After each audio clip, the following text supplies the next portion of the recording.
fevereiro de 1999, Museu da Imigração irá realizar entrevista com o senhor Voloshin. Voloshin. Então, Voloshin, para a gente começar, eu gostaria que o senhor dissesse quando e onde nasceu. Bom, eu nasci 22 de abril de 1929, num lugarejo chamado Kleszów, mas foi criado na cidade de Chełm, que bem na leste da Polônia, aproximadamente de 40 quilômetros mais ou menos da fronteira da Rússia, atualmente. E terminei nessa cidade, o grupo seria 7 anos, onde em 1939 foi a guerra, Segunda Guerra Mundial, e permanecemos na Polônia até 1943. Bom, nós, por parte do pai, somos que possuímos moinhos, e também meu pai, trabalhava no moinho. A cidade, como não é grande, ela tinha, naquela época, 35 mil, 40 mil habitantes, mas tinham costumes, principalmente aquelas da folclore polonês. Nós morávamos pertinho de um quartel de exército, da infantaria. Então, até uma certa época, meu pai tinha também participado numa espécie de um cassino dos oficiais, dentro desse quartel. E isso me aproximava muito também, porque a gente frequentemente ia, como tinha liberdade, ia dentro ver a imponência aquela de militar. Não, isso realmente brincávamos muito, porque tinha as famílias dos oficiais que moravam também lá dentro. Então, nós tivemos muita, vamos dizer, convivência sadia. Mas também da classe menos privilegiada, sempre nos ajuda, quanto mútua era, quanto necessário era. Enfim, estava bastante pacífico. Quer dizer, sem vamos dizer, luta de qualquer divergências entre, vamos dizer, as classes menos privilegiadas e classes médias, como nós chamamos, ou classe alta. Eu tinha um colega que os pais deles estavam bastante... Um deles, que é descendente até tcheco, que morava na Polônia, nasceu na Polônia, ele tinha cervejaria. Então, eram pessoas com muito poder aquisitivo, mesmo já naquela época. Mas convivíamos como normal, sem, vamos dizer, com grandes amizades, com muita saudade que a gente possui até hoje. Certo. Agora me diga, o senhor tinha 10 anos quando estourou a Segunda Guerra. Sim, sim. Queria que o senhor contasse um pouco das suas lembranças da guerra. Bom, eu lembro-me bastante porque em 1939, quando começou a Segunda Guerra Mundial, nós, com família junto, como eu já citei há pouco, nós tivemos naquela época curtinha, isso foi 1 ano e meio antes da guerra, o meu pai tinha aquela casa. Então, a divisão do exército, desse onde nós morávamos pertinho, tinha as suas manobras, fora dessa cidade onde nós morávamos. E lá nos encontrou essa guerra. Então, quando nós soubemos a notícia, essa má notícia que chegou a nós, principalmente, procurávamos mais rápido chegar aonde justamente a nossa casa. Mas já durante o caminho, quando nós viajamos à volta ao lar, era um bombardeio tremendo. E, quer dizer, chegamos, porém, foi um curto tempo que não chegaram os alemães. Quem chegou primeiro, os bolchevistas, os russos. E eles permaneceram até 1 mês e meio, que ficamos ocupados pelo exército russo. Depois, quando se formou a linha Curzona, quer dizer, entre alemães, quer dizer, que dominavam a Polônia, e os russos, assim chegavam alemães, mas já como sem, vamos dizer, luta, porque isso foi já uma divisão. Quer dizer, alemães, nós encontramos eles, mas só com invasão. Mas realmente, propriamente dita, foi os russos que entraram primeiro naquela região onde nós morávamos. Era muito desagradável, não como a guerra, mas com tanto ódio, vamos dizer, mal entendido dos dirigentes ou do povo, o que for, que nós ficamos realmente sofrendo muito. Quer dizer que a sua região era domínio russo? Era, nos primeiros, 1 mês e meio ou 2, não me recordo agora, porque até que se formou realmente depois uma linha definitiva. Então, os russos se recuaram até o rio Bug e depois avançaram os alemães. Quer dizer que vocês ficaram sob o domínio dos alemães? Sim, depois nós ficamos sob o domínio dos alemães até 1943. Em 1943, fomos obrigados, daquela região, ir ao trabalho para a Alemanha. Ou seja, praticamente, mas toda a família. Não é, sabe, foi os meus pais, irmãos e eu junto. Um campo de trabalho foi... Campo de trabalho. Que cidade da Alemanha?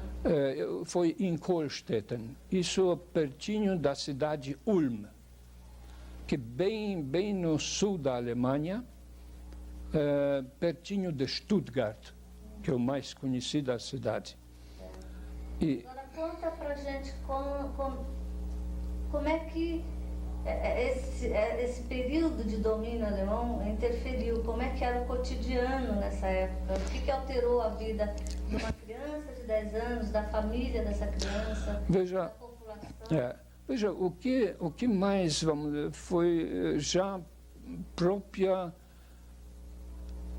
na escola, porque nós poderíamos ainda frequentar, vamos dizer, na escola, que já, como eu disse, durante, mas os alemães restringiram para nós. Não poderia, a história polonesa, sabe, não podia estudar. Então, língua polonesa também era muito restrito àquilo que os alemães nos indicavam, que você pode só aprender aquilo. Evidente que, primeiro na escola, a gente sentiu aquela diferença de certa, vamos dizer, opressão como criança.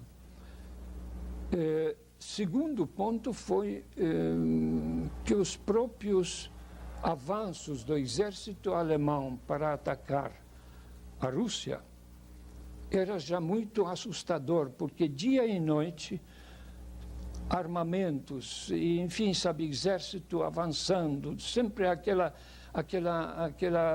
vamos dizer, quantidade dos carros e canhões, enfim, sabe, tudo mobilizado de tal maneira que isso assustava. Isso foi, de fato, sabe. Depois a restrição foi de se movimentar. Nós tínhamos horários. Até tal horário você poderia andar na rua, porém, depois disso, absolutamente foi completamente proibido. E terceiro ponto que me muito magoava, e quando começou grandes ataques dos prisioneiros russos, quando alemães pegavam eles, então puxavam também, como eu disse antes, morávamos bem perto da fronteira russa, então avançavam com aquela brutalidade que se tratava, a gente sabe, não é como prisioneiros, muitas vezes a gente via com fome, um pedacinho de sarjeta, que um pedacinho de pão, sabe, eles até brigavam, jogavam-se para colher. Esse exército, digo, russo, quando prisioneiros. Isso foi muito marcante na vida. ou dar vamos dizer, um ódio contra um ou outro, sabe? Isso mal-estar que a gente vivia, sabe, nessa época. E terceiro foi também quando já foi uma grande pressão contra os judeus. Então, primeiro que procuravam separar eles, formando os guetos. Não é só na Varsóvia, em todas as cidades praticamente tinha separação.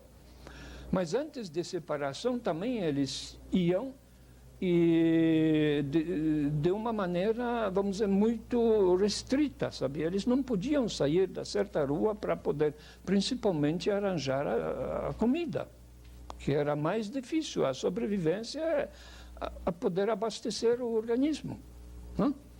Então, e muitas vezes as próprias crianças, quando iam, sabe, as judias, naturalmente a gente via, tão maltratados eram, porque eles tinham que usar uma faixa no braço para se distinguir dos católicos, das outras, vamos dizer, religiões. E isso, evidente, a gente, mesmo como jovem, gravava muito, sabe? Mas, por outro lado, ensinava também a pessoa a dar valor da vida.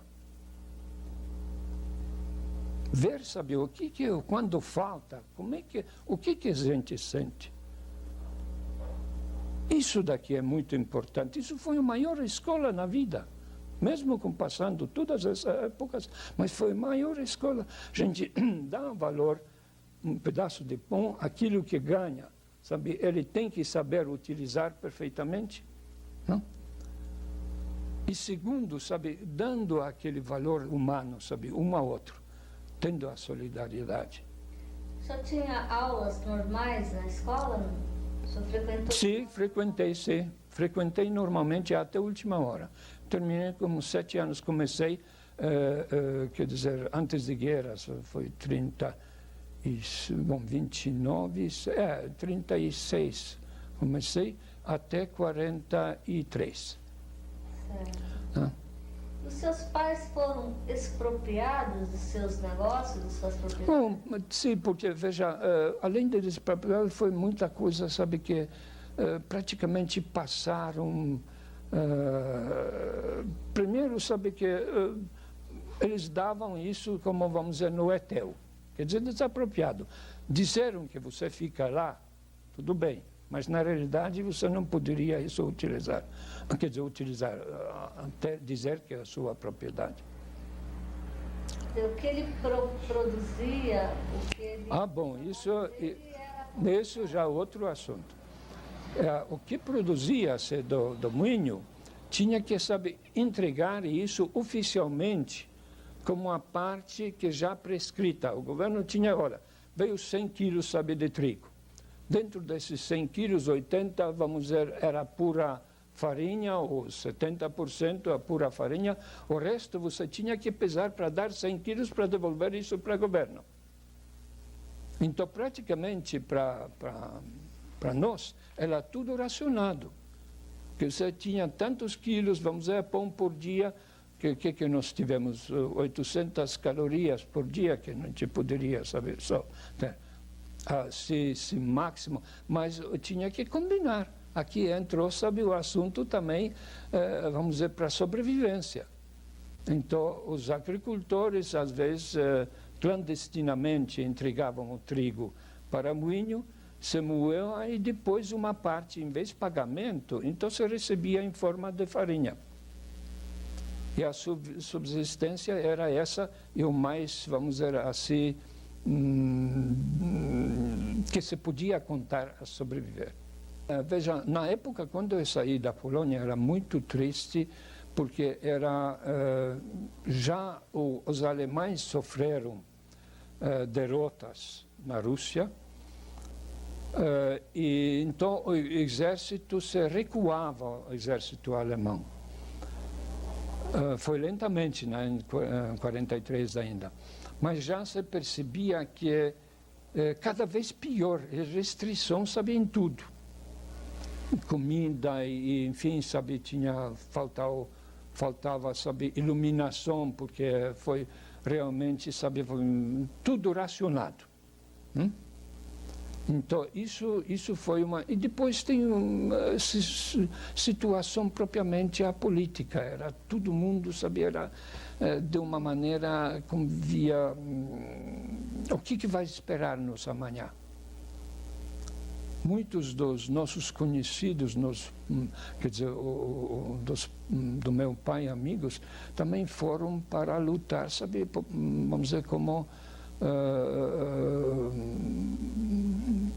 da pessoas que estavam, vamos dizer, indo, sabe, nas florestas e lutando contra os alemães. Isso era, já se queria libertar o mais rápido possível. Mas nós realmente bastante felizes saímos dessa situação. Por um motivo simples, talvez, não sei, a gente crê sempre espiritualmente que foi também protegido, mas de outro lado, eu sei que só minha mãe que sofreu mais, porque ela, coitada, ela ficou, sabe, num bunker, quer dizer, com água, e apanhou um resfriado tão que depois, vida toda, tinha problemas de pulmão. Então, neste caso, depois de muitos anos, sabe, até a última hora, sabe, de morrer, sabe, sempre sofrer isso, foi uma desagradável para nós, como filhos.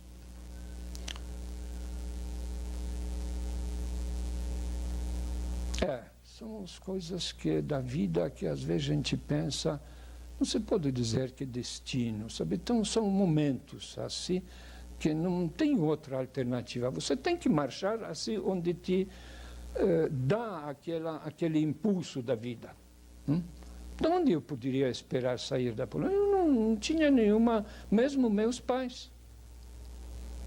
Mas circunstâncias apareceram tão que não havia outra saída. Eu, com 15 anos, também, sabe, tinha que trabalhar. Não é só 8 horas, não. Era 15 a 16 horas por dia. Não? Numa fábrica de blocos de concreto para a construção dos prédios e casas. Quer dizer, trabalho bem pesado. Mas isso tudo se aguentou. Isso não era tão... O homem aguenta muito. Já, terminando a guerra, o que encontrou... Quando chegaram, sabe, os aliados, eram os americanos que chegaram naquela região onde nós estivemos na Alemanha. Imediatamente após da chegada deles, organização chamada UNRWA, ela se incumbiu de todos os estrangeiros que estavam na Alemanha trabalhando na época do regime fascista. E quando essa organização chegou, então já saímos daquele lugar onde nós trabalhávamos e foi criado uma espécie de campos dos refugiados. E esses campos de refugiados aglomeravam por nacionalidade, geralmente. Os poloneses, sabe, tinham os iugoslavos, os tchecos, sabe, enfim, sabe, tinha muito bem organizado isso. Nós recebemos assistência completa.